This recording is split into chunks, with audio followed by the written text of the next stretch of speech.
Hey guys, so I am finally back with another cosplay mistake video, and this time we are going to be talking about everybody's favorite chocobo boy, Prompto. Now, if you've browsed my channel before, you know that I created a series of work log videos for Prompto as I worked on this cosplay, taking you from start to finish of just about every single piece of the costume. The only thing I didn't show you in those work logs were all of my mistakes, my trials and errors, all that fun stuff.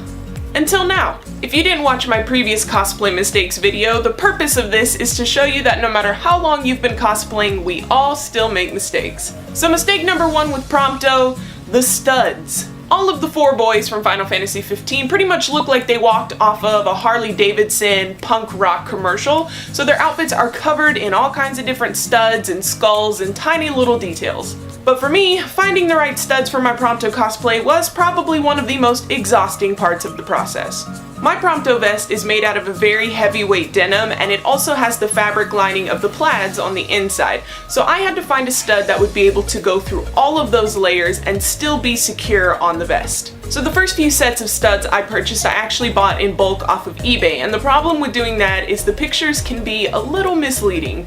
I had a set that came in that kind of looked like a nipple, I had another set that was way too small, another set where the stud itself just wasn't going to go through the denim.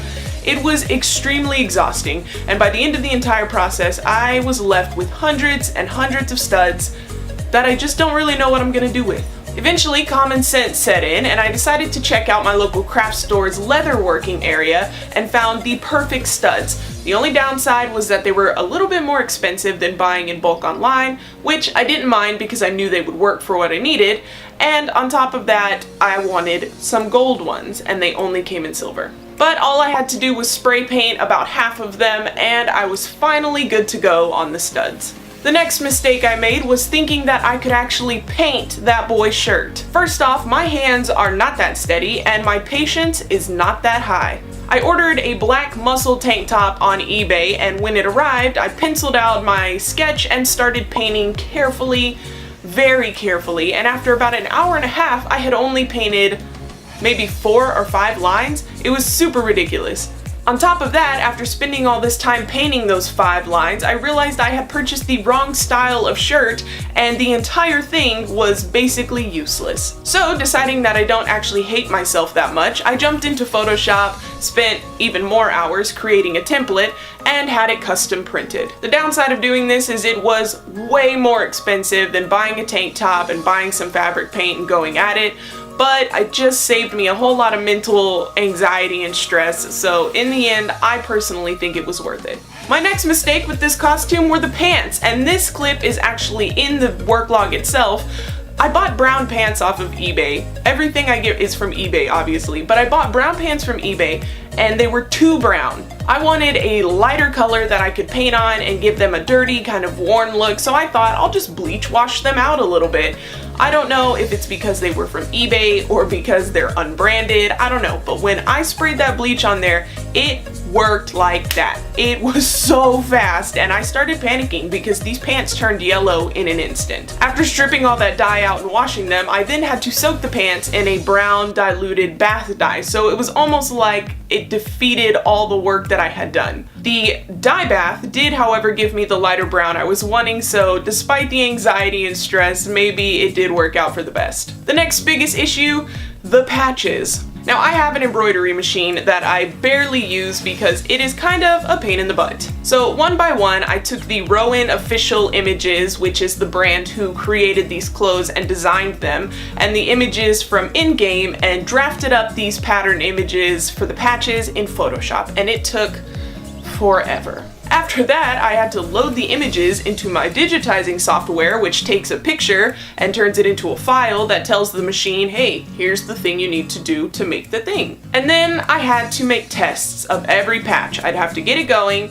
see where there were problems, adjust the file, get it going again, see where the problems were, adjust the file. Now I'm not sure if maybe it's because I'm using a cheaper software or I just don't understand embroidery machines, but I feel like it should not be this difficult of a process every time I try to make something with it. But after about 2 weeks, I finally had all of my patches, and I think they turned out pretty great, and they're very customized to me. I was able to make them exactly how I wanted, so again, all the work was probably worth it in the end. The only downside is I am thinking about redoing my pants, so I didn't actually adhere the patches onto them, I just kind of hand stitched them.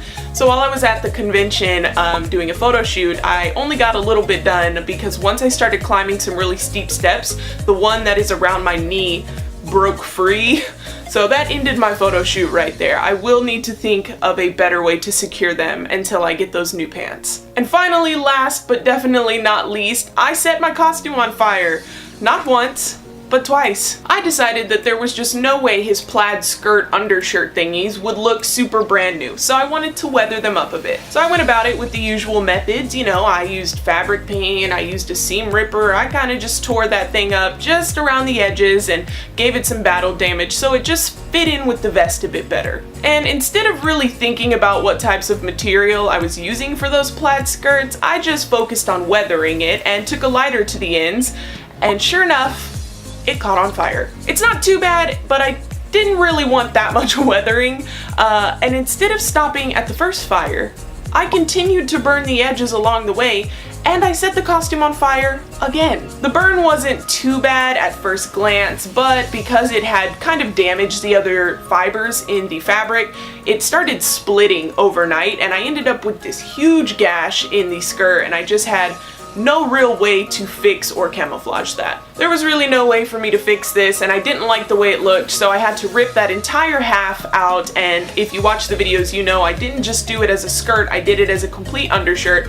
so I had to take the whole thing apart, use what little bit of fabric I had left to create another panel, and sew it all back together. And then weather it again, but this time I was much more careful with the flame. Honestly, I could continue to go on and on with all the complications and difficulties I had with this costume, but I think you get the idea. And while super frustrating, a lot of these problems and trials did point me in the right direction in the end. So basically, no matter how long you've been cosplaying or how many times you've made this same thing over and over again, always prepare for the worst. I hope you guys enjoyed this video. Let me know down in the comments some of the moments that you've had where you just look at yourself and are disappointed and asking, why did I do that?